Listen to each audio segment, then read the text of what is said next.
Huwag mong ikahiya at maliitin ang trabahong meron ka.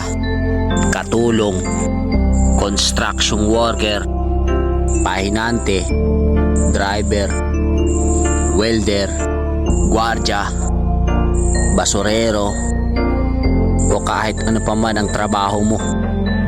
Basta kumikita ka sa malinis na paraan at wala kang inaargabyadong tao, diretso lang. Hayaan mo sila dahil hindi ka mapapakait ng mga sinasabi nila. Lagi mong iisipin na kaya ka nagsusumikap para maabot mo yung pangarap mo at makuha yung mga bagay na gusto mo. Ipagmalaki mo yung trabahong meron ka, kundi dahil sa atin wala silang matibay na paniniwala.